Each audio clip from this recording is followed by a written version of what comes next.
Hi friends, அனைவருக்கும் வணக்கம். வினா எண் 1. பூனைகளை செல்லப்பிராணிகளாக வளர்த்த முதல் நாடு எது?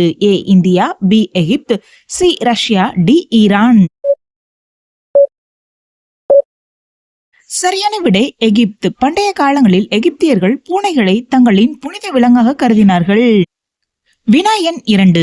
இந்தியாவில் வாட்ஸ்அப் என்ற செயலி தொடங்கப்பட்ட ஆண்டு என்ன?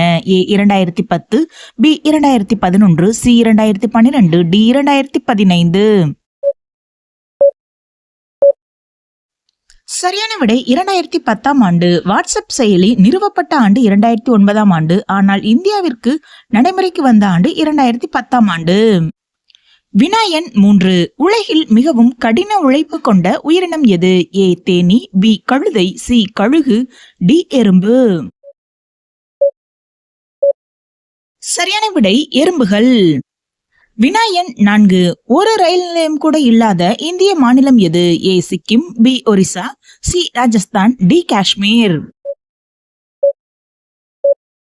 சரியான விடை சிக்கிம். வினா எண் 5.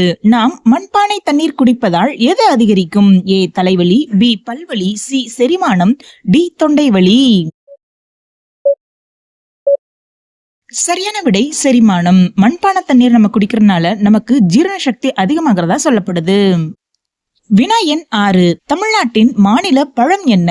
ஏ மாம்பழம், பி பலாப்பழம், சி வாழைப்பழம், டி சீத்தாப்பழம்.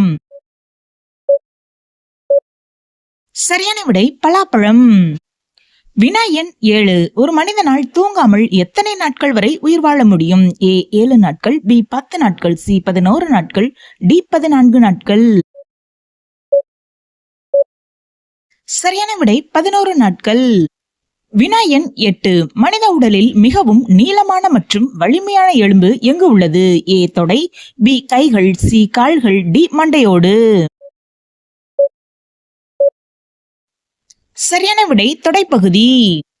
வினா எண் 9. இந்தியாவில் பாகிஸ்தான் என்ற பெயர் கொண்ட கிராமம் எந்த மாநிலத்தில் உள்ளது? A Kashmir, B Orissa, C Gujarat, D Bihar. சரியான விடை பீகார் மாநிலம். வினா எண் 10. நாம் குளிக்கும் போது முதலில் தண்ணீர் ஊற்றக்கூடாத பகுதி எது? ஏ தலைப்பகுதி, பி கழுத்து பகுதி, சி கால்கள், டி கைகள்.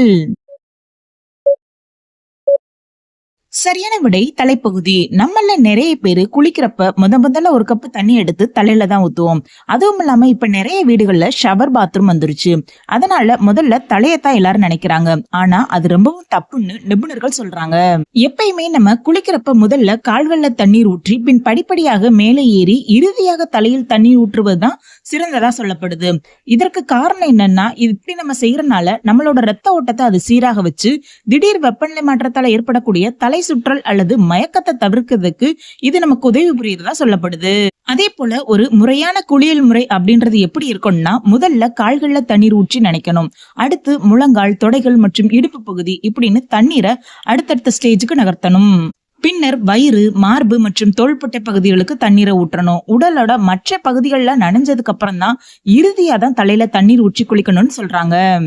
மேலும் நம்ம சுடுதண்ணீர்ல குளிக்கிறப்ப உச்சந்தலையில டைரக்டா சுடுதண்ணியை ஊத்தக்கூடாது. அப்படி சுடுதண்ணீரை நம்ம டைரக்டா தலையில ஊத்துறதுனால நமக்கு தலைமுடி மற்றும் கண்களை அது பலவீனப்படுத்தும். நம்ம குளிக்கிறது எதுக்குன்னு பாத்தீங்கன்னா, நம்ம உடம்புல இருக்க வெப்பத்தை குளிர்விக்கிறதுக்காகவும் நம்ம உடம்புல இருக்க அழுக்குகளை நீக்கவும் தான். அதனால குளிர்ந்த நீர்ல குளிக்கும் பட்சத்துல நம்மளோட உடல்ல இருக்கக்கூடிய தேவையற்ற வெப்பங்கள்லாம் வெளியேற்றப்படும்.